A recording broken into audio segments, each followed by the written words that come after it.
The Lord. आजच्या वचनाकडे आपण वळू. आजचा संदेश, आजचा जो वचन आहे आणि तो येशू ख्रिस्ताने एक जो शब्द बोलला आहे मनुष्याला, त्या शब्दाविषयी आणि त्याचा अर्थ काय होतो, आणि हा ऐकण्याला चांगला शब्द नाही, म्हणजे कानासाठी जेव्हा काही आपण ऐकतो तो काही आवडणारा शब्द नाही. आणि तो शब्द म्हणतो की माझ्यापासून निघून जा, मी तुम्हास ओळखत नाही.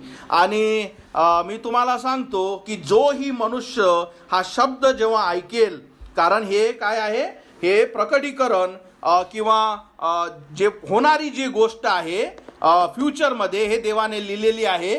आणि म्हणून मी तुम्हाला आधी सांगितलं आहे की फक्त देवच फ्युचर सांगू शकतो. आणि देवाने एक प्रसंग इथे सांगितलेला आहे, आणि जिथे तो त्या मनुष्याला म्हणत आहे की माझ्यापासून निघून जा, मी तुम्हास ओळखत नाही. आणि आजच्या संदेशाच्या दिवशी माझी अशी इच्छा आहे का या शब्दाचं, या वचनाचं गांभीर्य आपण समजू. कारण जर तुम्ही याचं गांभीर्य जर घेतलं नाही, हे तुम्हाला मी निश्चित सांगतो, एक दिवस हे तुम्हाला देव बोलेल. आजचा संदेश हा याच गोष्टीसाठी आहे का देवापासून हा जो शब्द आहे का माझ्यापासून निघून जा, मी तुला ओळखत नाही, हे तुमच्या कानावर देवापासून पडू नये. म्हणून आजचा वचन, आजचा संदेश यासाठी आहे की तुम्ही या गोष्टीकडे जाऊ नये, पण निर्णय हा तुमचा आहे. सत्य सांगणं हे देवाचे वचनाचं कार्य आहे. तर ही गोष्ट समजण्याच्या आधी का बाबा हा येशू ख्रिस्त हा देव ही गोष्ट कधी मनुष्याला म्हणणार आहे, काय असा प्रसंग होणार आहे, पहिले आपण हे सगळं बघून घेऊ. सगळ्यात आधी एक जे वचन आहे, देवाचं वचन सांगतं की इब्री लोकास पत्र 9:27 सांगतं, ज्या अर्थी लोकास एकदाच मरणे व नंतर न्याय होणे म्हणून नेमून ठेवले आहे. म्हणजे की तुमची एकदा, हे तर तुम्हाला माहीतच आहे की हो, एक दिवस आपली एंड डेट आहे, पण त्यानंतर माझा न्याय होणार आहे. याचा अर्थ का देवासोबत तुमची काय आहे, अपॉइंटमेंट आहे, हे निश्चित आहे. म्हणजे हे अपॉइंटमेंट तुम्ही चुकवू शकत ना. जसं मी माझी गाडी जे घेतली तर तिची सर्व्हिसिंगची अपॉइंटमेंट असतात, आणि ते सर्व्हिसिंगवाले मला कॉल करतात, सर तुमची अपॉइंटमेंट आहे ना सर्व्हिसिंगची, आणि मी माझा वेळ बघून की नाही उद्या नाही येऊ शकत, मी उद्या परवा येईन, आणि मग नाही या महिन्यात नाही होऊ शकत, नाही माझे किलोमीटर अजून झालेच नाही. तर किंवा डॉक्टरची अपॉइंटमेंट आपण घेतो की डॉक्टर किती वाजता तुम्ही खाली या, 5 वाजताची अपॉइंटमेंट द्या. या सगळ्या अपॉइंटमेंट तुम्ही चुकवू शकता की नाही बा माझं नाही येणं होत, जरी मी घेतली अशी अपॉइंटमेंट, त्या तुम्ही चुकू शकता. पण ही एक जी अपॉइंटमेंट आहे किंवा जी भेट आहे, मराठीत ज्याला म्हणतो, हे देवासोबत तुमची होणंच होणं आहे. का? कारण ही अपॉइंटमेंट तुम्ही घेतली नाही, हे देवाने तुमच्यासाठी नेमलेली आहे. म्हणून ही अपॉइंटमेंट कधीच चुकणार नाही. आणि मी एक तुम्हाला गोष्ट सांगतो, हा जो दिवस हा ज्या मनुष्याच्या जीवनात येणार आहे त्याच्यासारखं दुसरं काहीच भयानक नाही.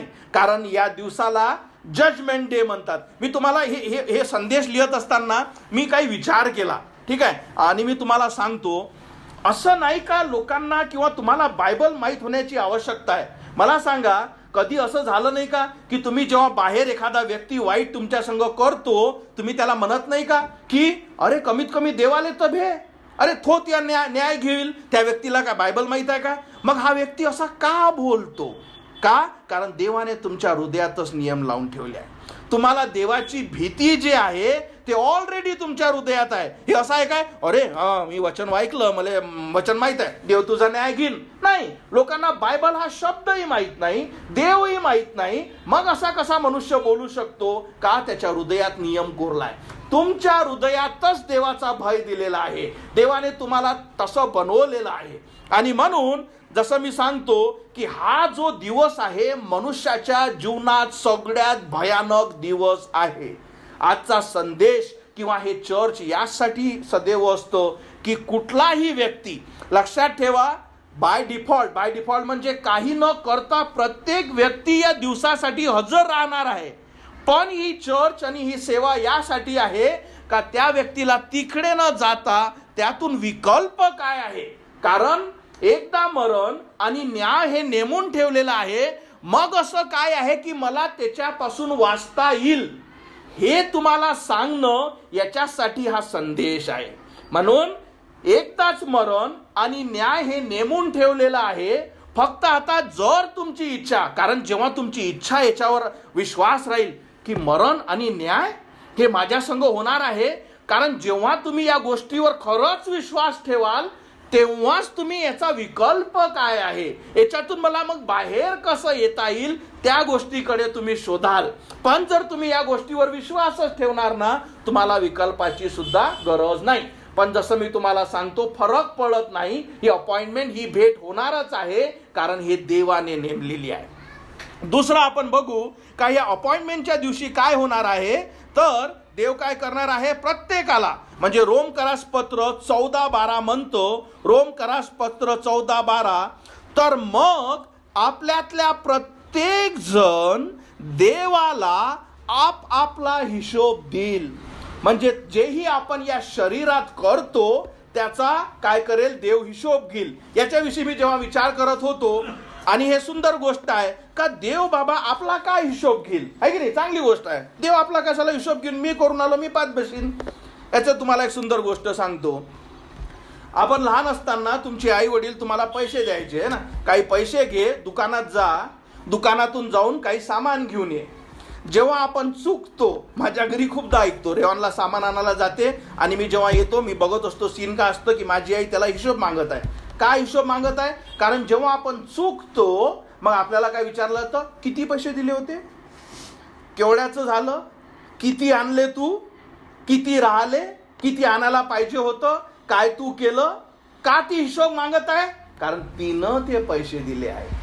तसंच तुमच्या नोकरीमध्ये सुद्धा, जेव्हा तुम्हाला नोकरी असेल किंवा नोकरी असतं, तुम्हाला काहीतरी कार्य केलं जातं आणि त्यानंतर त्याचा हिशोब तुम्ही रिपोर्ट बनवता का, मी काय काय केलं, किती तास इथं गजले. का तो व्यक्ती तुम्हाला रिपोर्ट मागत आहे, का तो तुम्हाला हिशोब मागत आहे, का, कारण त्याने तुम्हाला नेमलं आहे, त्याने तुम्हाला नोकरी दिली आहे, त्याला तुम्हाला तुमच्यावर अधिकारी म्हणून नेमला आहे, बरोबर. तसंच देवाने तुम्हाला जीव दिला आहे, देवाने तुम्हाला जीवन दिलं आहे, देवाने तुम्हाला बनवलेलं आहे, देवाने तुम्हाला आत्मा दिला आहे, देवाने तुम्हाला चांगलं आरोग्य दिलं आहे, देवाने तुमच्या जीवनात जेही कृपा दृष्टी जे तुम्ही बघता, हे सगळ्या गोष्टी देवाने दिलेल्या आहेत.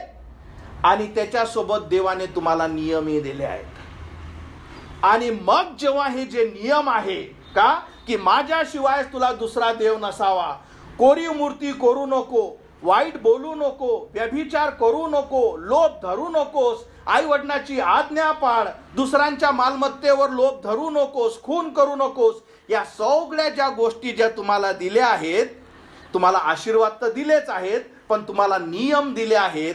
आणि जेव्हा तुम्ही या नियमावर चुकता, म्हणजे तुम्ही पाप करता देवाच्या नजरेत, आणि त्याच्यामुळे आपण न्यायासमोर जातो, आणि म्हणून देव तुमचा न्याय घेतो. का देव माझा न्याय का घेतो, कारण तुझं एक्झिस्टन्स, म्हणजे तुमचं अस्तित्वच या गोष्टीसाठी आहे की देवाने तुम्हाला निर्माण केलं. ही गोष्टीचा कधी विचार केला का आपण, देव मानत नाही किंवा देवाला मानत नाही किंवा त्याला भीत नाही, म्हणजे ही अशी गोष्ट झाली का, जसा माझा मुलगा आहे किंवा या घरातला, म्हणजे आपण त्याला जन्म दिला, आपल्या घरात तो राहतो, आपल्या सगळ्या सुखसोयी तो वापरतो, आपण त्याचे सगळे शौक करतो, आणि हात उठून बापाला म्हणतो थांब तुला मुठ्ठी दाखवतो मी, है ना. आपल्याला हास्य, अक्षरशः तेच आपण देवासमोर करतो. फक्त असं आहे आपल्याला समजत नाही, किंवा आपण न समजण्याचा काय करतो, आपण स्वतःवर काय करतो, स्वतःला फसवण्याचा प्रयत्न करतो. पण अक्षरशः हीच गोष्ट आहे, आपण ज्या देवाने तुम्हाला बनवलं, आणि फक्त फरक आहे तो एवढा कृपाळू आहे का तो काय करतो, तुमची वाट बघतो की तुमचं जीवन बदलावं. आणि म्हणून जर असं या जीवनात होत नाही, जर त्याची इच्छा तुमच्या जीवनात होत नाही, जर तुमच्या पापाची क्षमा त्याच्यापासून तुम्ही घेत ना, आणि मग तो व्यक्ती काय होतो, तो व्यक्ती सरळ न्यायाकडे जातो. म्हणून जेव्हाही एखादा व्यक्ती मरतो, त्याच्या न्यायासाठी त्याला ठेवलं जातं, आणि हा जो जजमेंटचा दिवस आहे, न्यायाचा दिवस आहे, इथे हा व्यक्ती हजर राहतो. आणि जसे आपण वचन बघितलं, आपापल्या परीने ज्या ज्या तुम्ही गोष्टी केल्यात. मी तुम्हाला याच्याविषयी एकदा सांगितलं होतं. एका व्यक्तीला एक हे आला की देवाला कसं माहीत का मी काय काय गोष्टी केल्या. आणि मी स्वतःविषयी विचार केला की मी एक मनुष्य असून मला माझ्या 5वीत काय केलं, 5 वर्षाचा काय असताना, 6 वर्षाचा काय असताना ही तुम्हाला आठवण आहे. ही मला आठवण आहे. त्या देवाला जो सर्व शक्तिमान आहे त्याला सगळ्या गोष्टी माहीत आहेत.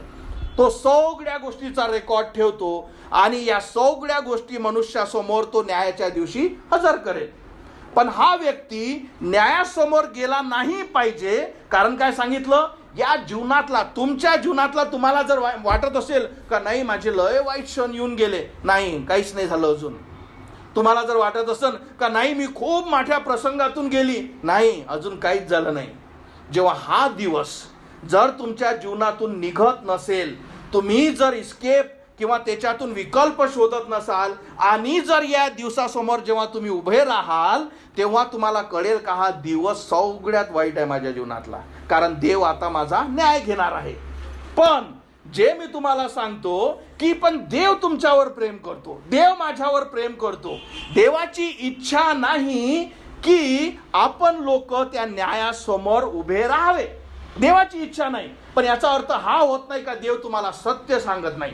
देव म्हणतो की ही गोष्ट होणारच आहे, न्याय तुम्ही देणारच आहात. पण देवाने त्याच्यातून बाहेर निघण्यासाठी तुम्हाला एक विकल्प दिला.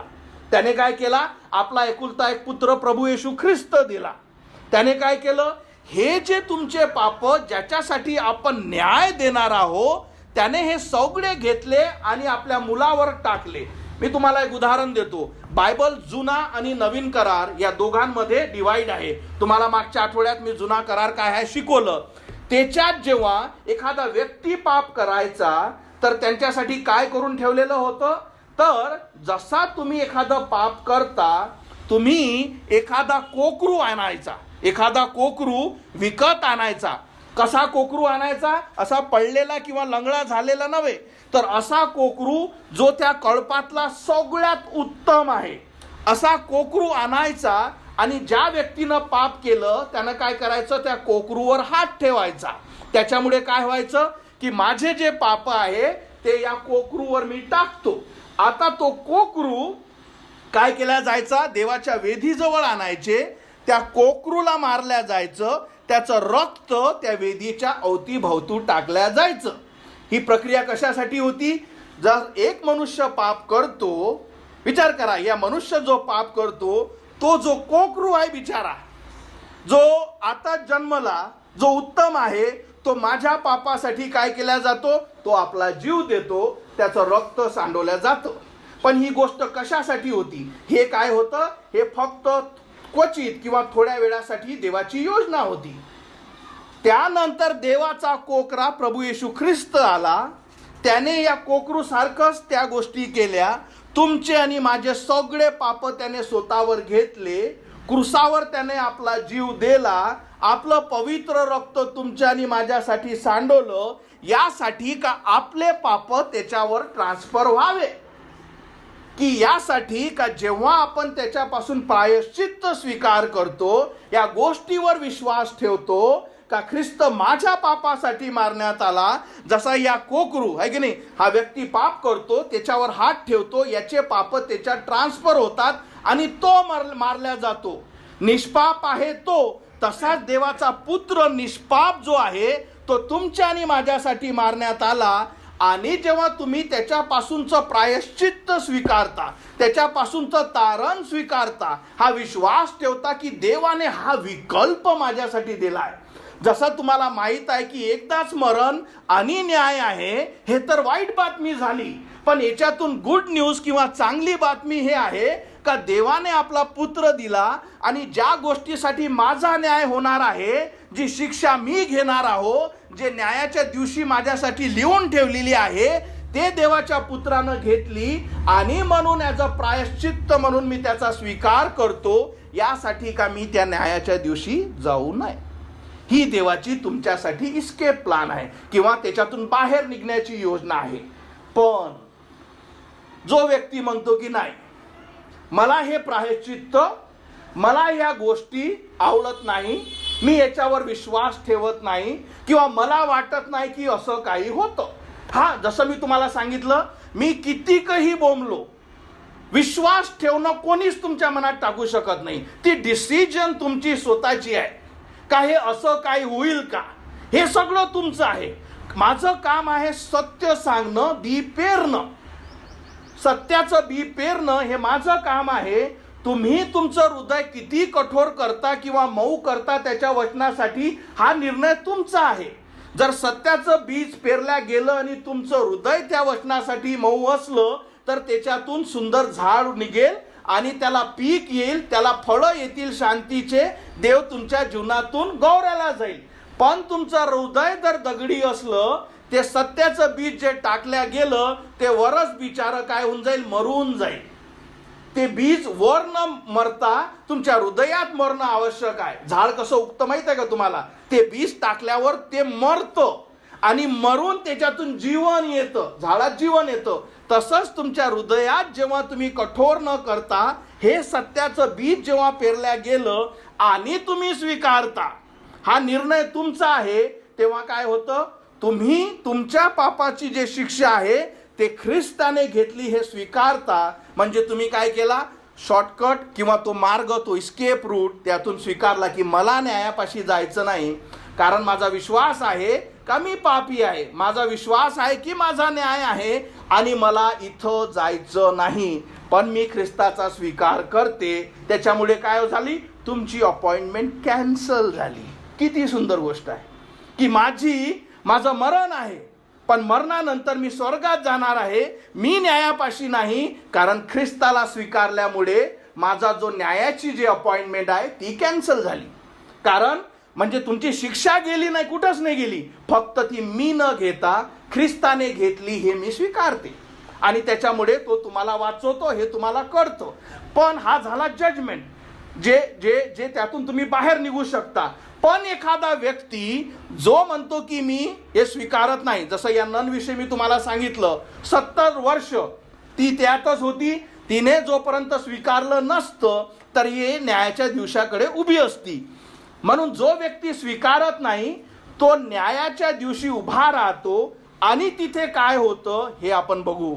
आता न्यायाच्या दिवशी मत्तय 7:21 म्हणतं, आता प्रसंग काय आहे, हा जगातला प्रत्येक व्यक्ती न्यायाच्या दिवशी देवासमोर उभा आहे.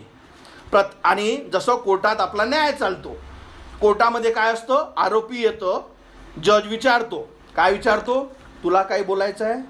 आरोपी कटघऱ्यात उभा राहतो, तुला काही सांगायचं आहे, म्हणून हा प्रसंग आहे. तसाच देव न्यायाच्या जजमेंटवर बसलेला आहे, आपल्या सिंहासनावर बसला आहे आणि देव तिथे म्हणतोय मत्तय 7:21, मला प्रभू प्रभू म्हणणारा प्रत्येक जण स्वर्गाच्या राज्यात येईलच असे नाही. तर इथं देव सगळ्या गोष्टी क्लिअर करत आहे का, नाही बा हा लय आध्यात्मिक होता, नाही बाबा हा तर लयच चांगला होता, याने तर खूपच सेवा केली, हा तर आयुष्यभर देव देव करत होता. तर इथं देव सगळ्या गोष्टी तुमच्यासाठी क्लिअर करत आहे. काय म्हणतो, मला प्रभू प्रभू म्हणणारा प्रत्येक जण स्वर्गाच्या राज्यात जाईल असे नाही.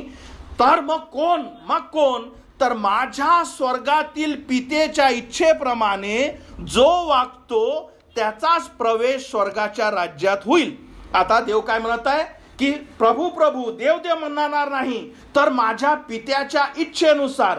पित्याची इच्छा काय आहे, तर योहान 3:16, देवाने जगावर एवढी प्रीती केली का आपला एकुलता एक पुत्र येशू ख्रिस्त दिला, यासाठी का जो कोणी त्यावर विश्वास ठेवतो त्याचा नाश होऊ नये तर त्याला सार्वकालिक जीवन मिळावे. ही देवाच्या पित्याची इच्छा आहे. तुम्ही ते इच्छा काय केली, नाकारली.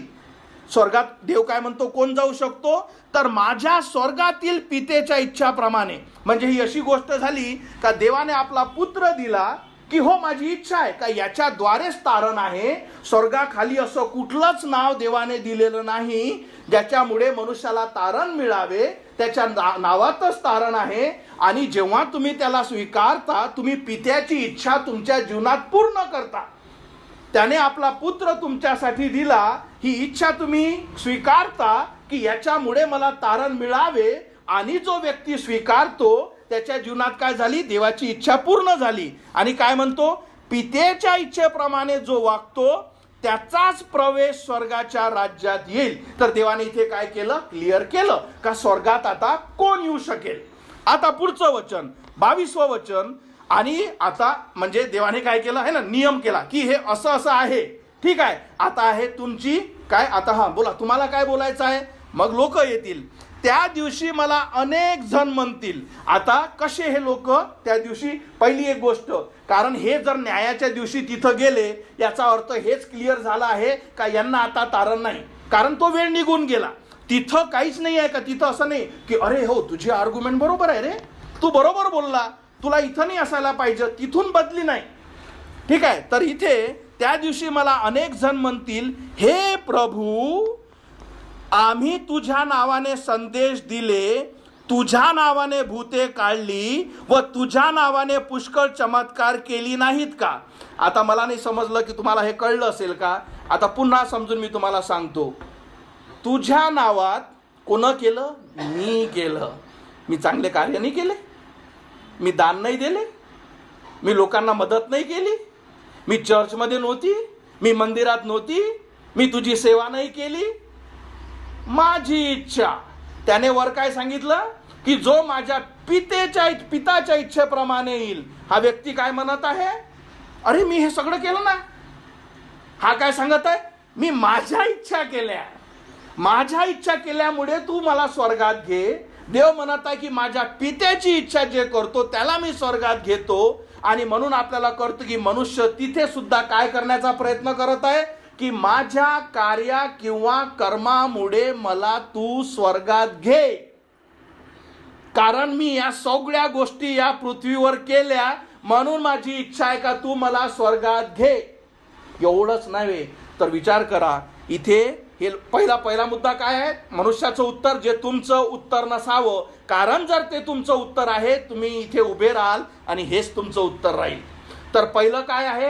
हे लोक काय सांगत आहे की आम्ही हे केलं, आम्ही हे केलं, आम्ही ते केलं, आम्ही हे केलं, अरे आम्हाला स्वर्गाच्या राज्यात घे. एक गोष्ट लक्षात ठेवा, याचं गांभीर्य जाणून घ्या. का? कारण ही अशी गोष्ट आहे, कारण इथून जेव्हा तुम्हाला नकारल्या जाईल, हे पुढं आपण बोलू, त्याच्यापासून तुम्ही गेले, संपलं तुमचं सगळं. म्हणून हे व्यक्ती काय करत आहे की मी हे केलं, मी ते केलं, जे प्रत्येक जगातला व्यक्ती करत राहतो. काय? की मी काय काय करावं ज्याच्यामुळे देव आनंदित होईल आणि तो मला स्वर्गात घेईल. दुसरी हे किती भयानक गोष्ट आहे का हे लोकांना येशू माहित होता. हे काय म्हणत आहे की तुझ्या नावात, अरे बाबा तुझ्या नावातच तो भूत काढली, तुझ्या नावातच तर कार्य केलं, असं नाही की मी दुसरे विचार करा. म्हणजे यांना देव सुद्धा माहित होता, पण काय फायदा झाला? जसा या जगाला येशू ख्रिस्त माहित आहे तसा यांनाही माहित होता.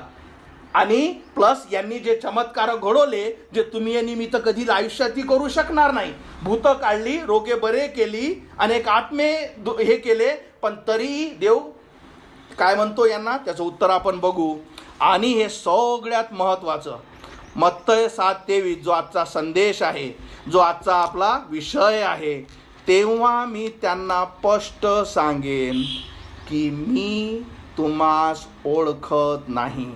एवढंच नाही तर पुढे तो म्हणतो, अहो दुराचार करणाऱ्यांनो माझ्यापासून चालते व्हा. जर तुम्हाला या गोष्टीचं गांभीर्य समजत असेल तर तुमच्या डोळ्यासमोर एक चित्र आणा, अशी एक वॉल ठेवा, एक भिंत ठेवा, तिथं एक दार आहे, तिथे येशू ख्रिस्त उभा आहे, तुमचा आत्मा तळपळत आहे या गोष्टीसाठी का या दाराने म्हणजे येशू ख्रिस्ताने मला स्वर्गात घ्यावे. कारण या दाराच्या या साईडला किंवा या भिंतीच्या या साईडला मी जर गेलो नाही तर मी या साईडला म्हणजे नरकात पडेल. आणि जसं येशू ख्रिस्त म्हणतो की मी जीवनाचं दार आहे, जीवनाचं दार आहे, स्वर्गाचं दार आहे, मार्ग मी आहे, सत्य मी आहे, जीवन मी आहे, आणि तुम्ही त्याला याचना करत आहात मेल्यानंतर की मला तू वाचव, मला तू आत घे. आणि तो म्हणतो मी तुला ओळखत नाही, माझ्यापासून दूर हो. मी एक वचन बघत होतो या पृथ्वीवर असताना, तुम्हाला माहित आहे का, या ज्या विषयावर या प्रसंगावर तुम्ही दार ठोकावत आहात मेल्यानंतर त्या न्यायाच्या दिवशी की येशू मला घे, आत घे, पण या पृथ्वीवर असताना येशू ख्रिस्त त्याच्या वचनाद्वारे तुमच्या हृदयाचं दार ठोकावतं की मला आत येऊ दे. फरक समजले? या पृथ्वीवर असताना तो जो स्वर्गाचा राजा आहे, तो उत्पन्न करता जो आहे, जो सर्व शक्तिमान जो आहे, या पृथ्वीवर असताना तुमच्या आणि माझ्यासारख्या एखाद्या लहान व्यक्तीला ज्याची काहीच किंमत नाही, तो नम्र होऊन तुमच्या हृदयावर ठोकवतो, मला येऊ दे, मी तुझा आत्मा वाचू शकतो, आपलं दार उघड, आपलं हृदय उघड, माझ्या वचनावर विश्वास ठेव, मी देवाचा पुत्र आहे, मी तुला तारू शकतो, तुझा आत्मा वाचू शकतो. या पृथ्वीवर असताना तो तुमचं दार वाजवतो. जोही व्यक्ती आपलं हृदय उघडतो, देवाचं वचन स्वीकारतो, त्याला तो आत घेतो, तो ख्रिस्ताला ओळखतो, तो देवाचा पुत्र होतो, त्याला ह्या न्यायाच्या पासून काढल्या जातं. पण जेव्हा तुम्ही हे करत ना, आज तुम्ही ख्रिस्ताचं दार ठोकावता, है की नाही? ख्रिस्ता आत घे, आत घे, आत घे. का? कारण जर तू नाही म्हटलं तर इथं नरक आहे. ही शेवटची संधी आहे, ही शेवटची संधी आहे. आत घे मला, कारण जर तू नाही म्हटलं तर या अग्नीत मी पडणार आहे. तू जर नाही म्हटलं तर माझा आत्मा इथे जाणार आहे. तू जर नाही म्हटलं तर मी मरणार आहे. म्हणतो मी तुला ओळखत नाही. जेव्हा संधी होती, जेव्हा तुला सांगण्यात येत होतं, तेव्हा तू मला नाकारलं. आज मी तुला नाही, माझ्यापासून दूर हो. म्हणून मी तुम्हाला सांगितलं, या जीवनातलं सगळ्यात भयंकर पहिला दिवस राहील ज्या दिवशी न्यायाकडे तुम्ही जाल. त्याच्यापेक्षा दुसरा भयानक दिवस राहील जेव्हा ख्रिस्त तुम्हाला म्हणेल की मी तुला ओळखत नाही, माझ्यापासून दूर जा. मी जेव्हा या गोष्टीवर विचार जरी करत होतो, मला दिसलं की अरे काय त्या व्यक्तीवर पडेल. कारण एका साईडला नरक आहे, एका साईडला देव उभा आहे, स्वर्गाचं दार तो आहे, आणि जो म्हणतो की तुला मी आत घेत नाही. म्हणून त्याची इच्छा जो व्यक्ती पृथ्वीवर पूर्ण करत नाही, जोपर्यंत तुम्ही त्याला हाक मारत ना, आजही या वचनाद्वारे देवाचं वचन तुम्हा प्रत्येकासोबत बोललेलं आहे. याचा अर्थ काय माहित आहे का? तुम्ही दार ठोकावत ना, तो तुमचं हृदय ठोकावता की अरे उघड, अरे उघड, हे सत्य तू स्वीकार, ते डिसिजन तू घे, तू हे समजून घे का तू पापी आहे आणि मरशील आणि न्यायाच्या दिवशी हजर राहशील. त्या दिवशी मी तुला म्हणेल की माझ्यापासून दूर जा, मी तुला ओळखत नाही. आजच संधी आहे, आपलं हृदय उघड. आणि जेव्हा तुम्ही म्हणता की हो येशू, मी विश्वास ठेवतो मी पापी आहे, मी विश्वास ठेवतो की माझा न्याय होणार आहे, मी विश्वास ठेवतो की मला अनंताच्या नरकात टाकल्या जाईल, पण देवाने आपला एकुलता एक पुत्र प्रभू येशू ख्रिस्त यासाठी दिला की ख्रिस्ता तुझ्यामुळे तारण मला मिळावे. या चर्चमध्ये, या संदेशामुळे, या सगळ्या गोष्टीमुळे यासाठी देवा तू मला आणलं की मला सत्य कळावं. आणि मी आपलं हृदय तुझ्या समोर उघडते. माझ्या हृदयात ये, माझ्या पापाची क्षमा कर, मी तुला माझा देव, माझा तारणारा स्वीकारते. माझं मन नम्र कर, माझं जीवन बदल. माझी इच्छा आहे की माझं जीवन बदलावं. मी सगळं सोडण्यासाठी रेडी आहे. कारण लक्षात ठेवा, जोपर्यंत तुम्ही कंप्लीट सरेंडर करणार ना, तुम्ही ख्रिस्ताला फसवू शकत ना. हे लक्षात ठेवा. तुम्हाला असं वाटत असेल की नाही, एक छोटीशी प्रार्थना करून घेते, तुम्ही ख्रिस्ताला कसं फसवाल? कारण तो तुमचं हृदय जाणतो. पण जेव्हा तुम्ही निर्णय घेता की हो मी कम्प्लिटली सरेंडर करते, एका सोप्या शब्दात तुम्ही देवाला म्हणता की मी खोटी आहे, तू खरा आहे, मी पापी आहे, तू पवित्र आहे, माझा आत्मा वाचव.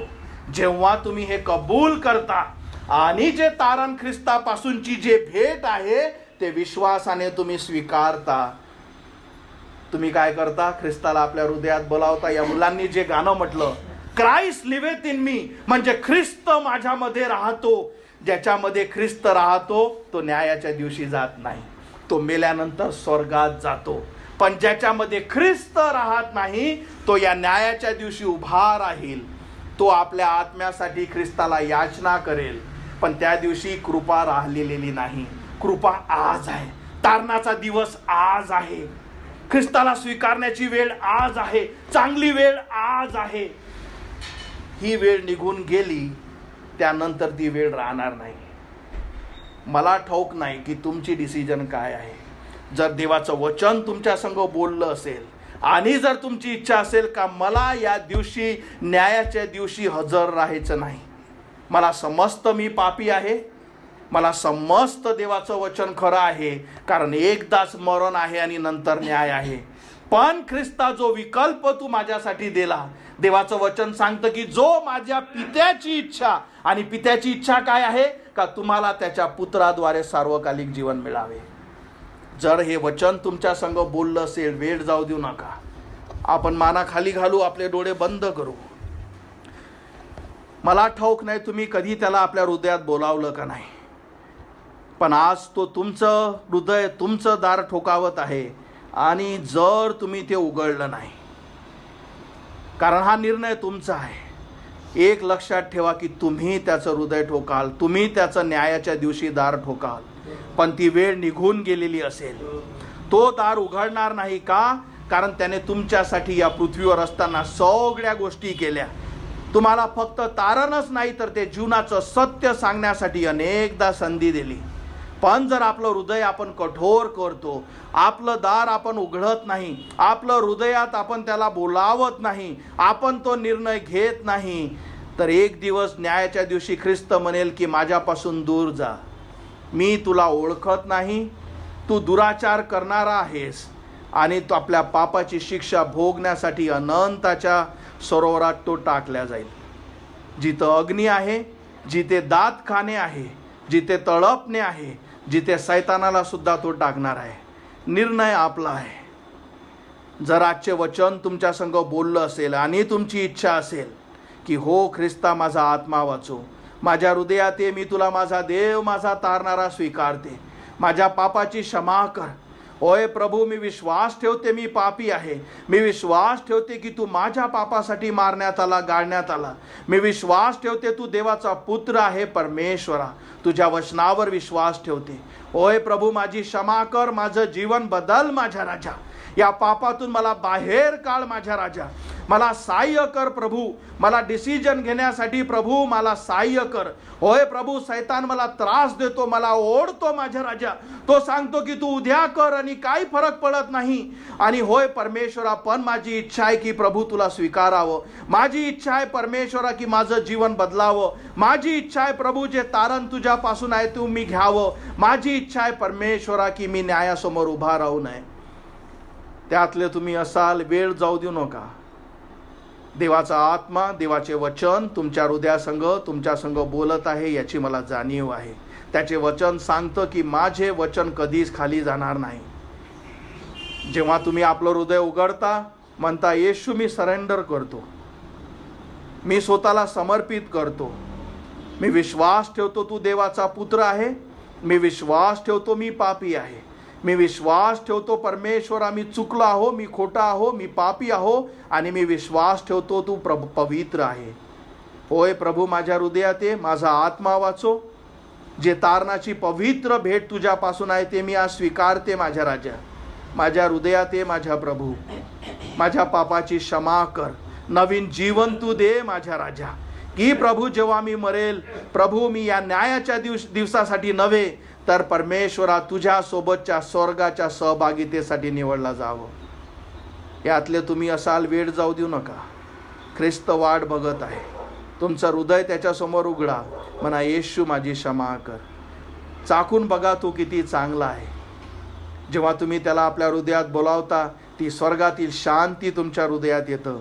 तुम्हाला कळतं की मी वाचली, तुम्हाला कळतं की मी वाचली, माझं तारण झालं, देवाने मला स्वीकारलं, माझ्या पापाची क्षमा झाली, मला न्यायासाठी जायची गरज नाही, मला त्या न्यायाच्या दिवशी हजर राहायची गरज नाही, कारण मी त्याच्या कुटुंबात जन्मली. तो नवीन जन्म ख्रिस्त तुमच्यात पूर्ण करतो, तो घडवितो, तो सगळे कार्य करतो. आणि हे जे गीत या मुलांनी म्हटलं, Christ liveth in me, O what a salvation, ख्रिस्त माझ्यामध्ये राहतो, हे काय महान तारण की ख्रिस्त माझ्यामध्ये राहतो, हे तुमच्यासाठी पूर्ण होतं की तुम्ही सुद्धा आपल्या स्वतःसाठी ते गीत म्हणू शकता. जर तुम्ही ते असाल, ही वेळ जाऊ देऊ नका. धन्यवाद मानतो येशू, धन्यवाद मानतो तुझ्या वचनासाठी, धन्यवाद मानतो आजच्या संदेशासाठी, धन्यवाद मानतो प्रभू तुझ्या अगुवाईसाठी. होय प्रभू, प्रार्थना करतो इथे जुळलेल्या प्रत्येक व्यक्तीसाठी. तू जाणतोस परमेश्वरा. होय प्रभू, कुठला आत्मा जो नाश पावत आहे, तू जाणतो कुठल्या आत्म्याला तारणाची गरज आहे. तू जाणतो परमेश्वरा कोण स्ट्रगल करत आहे. होय प्रभू, प्रार्थना करतो त्यांच्या सगळ्या पापांच्या प्रभू जाळे तू मोकळे कर, त्यांच्या बेड्या तू मोकळ्या कर माझ्या राजा, की प्रभू त्यांनी तुला स्वीकारावे. होय प्रभू, त्यांनी तुला सरेंडर करावे, समर्पण करावं परमेश्वरा, की तुझ्यापासूनचं जे महान तारण आहे ते त्यांनी स्वीकारावं. आपल्या पापाचं प्रायश्चित तुझ्यापासून घ्यावं माझ्या राजा, अनंताचं जीवन स्वीकारावं, त्यांनी तुला निवडावं. यासाठी मी प्रार्थना करतो. धन्यवाद मानतो आजच्या दिवसासाठी, धन्यवाद मानतो आजच्या वचनासाठी, धन्यवाद मानतो तुझ्या कृपेसाठी, आणि धन्यवाद मानतो जे तुझं महान प्रेम आजच्या संदेशाद्वारे या चर्चमधल्या प्रत्येक लोकांसाठी तू प्रकट केलं. धन्यवाद मानतो येशू, गौरवितो तुला माझ्या राजा. आणि ही प्रार्थना प्रभू येशू माझा तारणारा याच्या जिवंत नावात मागतो, म्हणून तू ऐक माझ्या येशू. आमेन. Praise the Lord. आपण उभे राहू.